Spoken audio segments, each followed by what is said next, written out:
I died the 5th year of my marriage while my wife was spending her birthday with her first love. When the doctor called to inform her of my death, she thought it was a hoax.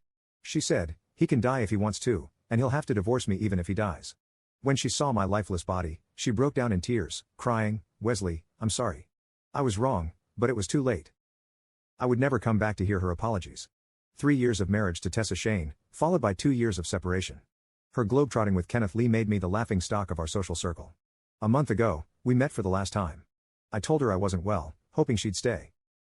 Instead, she rushed in, tossed divorce papers at me, and left, saying coldly, "Next time we meet, I hope it's because you've agreed to divorce."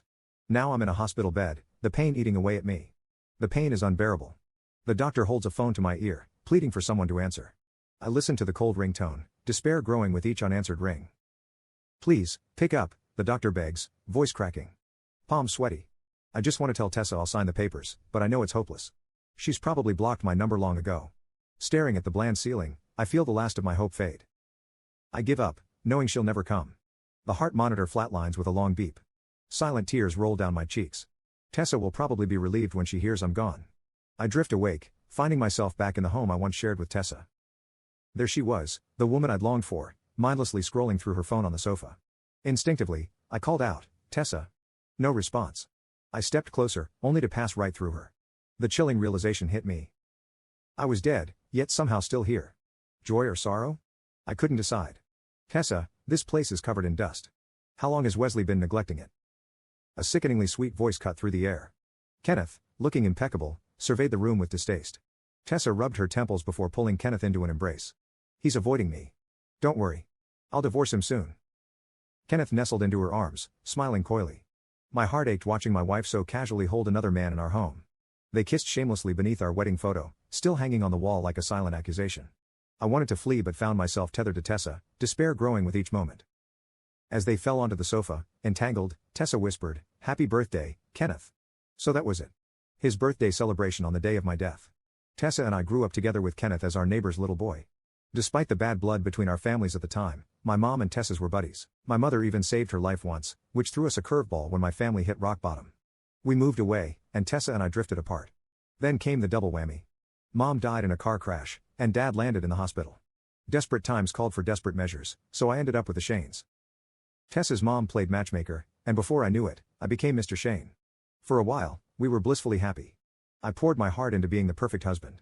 Tessa opened up, admitting marrying me was her dream come true. She'd hug me from behind while I cooked, whisper my name during intimate moments. It was everything I'd ever wanted. Then Kenneth breezed back from college abroad, and our world tilted on its axis. He bulldozed his way into our lives. Tessa resisted at first, but a kidnapping changed everything. When the kidnappers used both Kenneth and me as leverage, my terror was a stark contrast to his cool bravery. Watching Tessa rush to his side, I swear I heard my heart crack. "This is payback for what you owe Kenneth," she said before camping out by his hospital bed. Soon, she was sneaking off with him. I'd never seen her so carefree, like a teenager again, living it up with Kenneth. I confronted her, tears streaming, desperate not to lose her. Her response? Anger and accusations of overthinking. That day marked the beginning of the end. Soon, she stopped hiding her feelings for Kenneth and asked for a divorce. My love for her was bone deep, maybe fueled by stubbornness. I clung to our fractured marriage like a lifeline. Only now do I see how spectacularly wrong I was. The sofa creaked with hushed gasps. I watched Tessa's sort of hands glide over Kenneth's bare shoulders, bile twisting my gut. Closing my eyes, I retreated, my heart too numb to break again. A shrill ring cut through their moment. Tessa answered, annoyance etched on her face. "Mrs. Shane, City Hospital here. Your husband, Wesley Lee, succumbed to cancer at 10 a.m. We need you to come collect his remains." "What?" Tessa's grip tightened on the phone, sparking a foolish hope in me. Wouldn't my death affect her at all? The doctor repeated himself. Tessa's frown deepened. Her voice sharp. "Another trick. Don't team up with Wesley to con me. He'd cash in on the divorce, but this game gets him nothing." I heard the doctor's stunned pause, clearly blindsided. "Mrs. Shane, please. Wesley is really gone." Despite the doctor's insistence, Tessa refused to believe. Her final words chilled me to the bone. "Fine. Tell Wesley if he wants to play dead, let him. Saves me the divorce papers." When a doctor called to inform her of my death, she thought it was a hoax. The line went dead, plunging the room into silence. Kenneth, who'd overheard everything, avoided eye contact, clearly hiding something. Still, he draped his arms around Tessa's neck and murmured, "Wesley's getting crafty.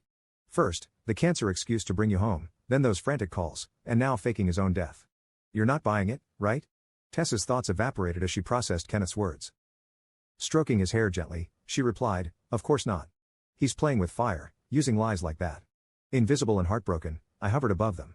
I'd never lied to Tessa. She just refused to believe me. If loving her meant death, so be it. Tessa stared at our wedding photo, her forehead creased in thought. Finally, she sighed, "How did he change so much? He used to be kind and genuine." She dialed my number repeatedly, met only with silence. With each unanswered call, her conviction grew, clearly assuming I was dodging the divorce. Her patience wore thin. She looked ready to have me dragged back to sign the papers. Kenneth, oddly enough, was the voice of reason. "Tessa, we need to make Wesley face his mistakes. His sick father in the hospital, that's his weak spot. Cut off the medical payments, and he'll come crawling back to apologize." I stared in disbelief at Kenneth's cruelty. Watching the conflict in Tessa's eyes, I prayed she would remember our years together and not act so ruthlessly. "Tessa, Mr. Lowe's been in treatment for so long. A day or two won't make a difference," Kenneth persisted. I couldn't understand why he hated me so much that he'd even target my father. But what happened next plunged me into despair. After a moment's contemplation, Tessa locked eyes with Kenneth and said, "You're right. It's time he learned his lesson." Without hesitation, she called the hospital and cut off my father's medical funding. I watched in horror, falling to my knees begging, but she couldn't see or hear me, blind to my tears and deaf to my pleas. Panic and despair consumed my soul. My father had recently been in critical condition, barely pulled back from the brink. He needed proper care now more than ever, but Tessa had never paid attention to these details, seemingly bewitched by Kenneth. I had stayed with Tessa not just out of love, but because the Shane family covered the steep medical bills, I couldn't risk losing that. But their actions now hurt more than death itself, breeding hatred in my heart. In our youth, the Lowe and Shane families were close. My father had treated Tessa like his own daughter. How could she be so heartless now? Satisfied with the outcome, Kenneth's smile grew smugger as he coaxed Tessa into my bedroom. When she wasn't looking, he even removed our wedding photo from the living room while tossing it into the storage room. But none of that mattered to me anymore. My mind raced, consumed with worry for my father's safety. I watched Tessa and Kenneth's blissful moment feeling none. Even in death, the pain in my soul left me restless. Tessa seemed to have forgotten about me and my critically ill father entirely, lost in her romance with Kenneth as they shopped for wedding dresses. At the Shane Group's bridal shop, the staff eagerly greeted Tessa. "Madam President, choosing a gown for your husband? We haven't seen him in a while. How's his health?" I smiled bitterly. Even this stranger knew about my illness, while my wife thought I was lying. The irony was painful. Everyone knew who husband meant, and Kenneth's face darkened. Before he could react, Tessa frowned. "Did Wesley put you up to this?" she asked the confused assistant, cutting her off before she could respond. "Whatever trick he's using, remember who really runs Shane Group." She stormed out, dragging Kenneth along. My heart ached, though I was already numb to the pain. I felt worthless. But with my father in the hospital, I had no choice but to endure. As they approached another store, Tessa's phone rang. She brightened, probably hoping I was calling to apologize. Seeing it was her mother, she looked disappointed. She answered, and Linda Shane's angry voice rang through. "Tessa, what's going on?" "The doctor says you've cut off Wesley's father's medical funding," Tessa chuckled unconcerned. "So what? How long will you hold that old debt over me? Isn't marrying his son enough? What, burden me for life?" I stood there, stunned, as if I'd never known this woman. Linda's voice grew more furious. "You monster. Wesley's father is critical. Get to the hospital now." Tessa finally grasped the gravity of the situation and rushed to the hospital. I followed, my heart racing. At the hospital, Linda unleashed her fury on Tessa, berating her harshly. Kenneth's attempts to defend her were swiftly shut down. "Where's Wesley?" Linda demanded, clearly unable to reach me and visibly irritated by Kenneth's presence. Tessa sneered, "Wesley? He's the ungrateful one. Abandoning his own father to avoid our divorce." I didn't. My soul cried out in vain, racked with an indescribable pain. Why was I still tethered to this world? As Linda raised her hand to slap Tessa, a young doctor burst in. "Are you Wesley's family?" he asked. Tessa nodded, confused. "Mr. Lowe passed away from cancer yesterday morning. We need his family to claim the body," the doctor explained solemnly. Tessa's breath hitched, but her voice remained cold. "Impossible. I saw him a month ago. Stop this charade and bring Wesley out now, or you'll regret it." Tessa's threat fell flat. My death was irrefutable. The doctor, now visibly annoyed, replied, "If you don't believe me, ma'am, his body is in a morgue downstairs." A tense silence filled the corridor. Tessa's composure finally cracked.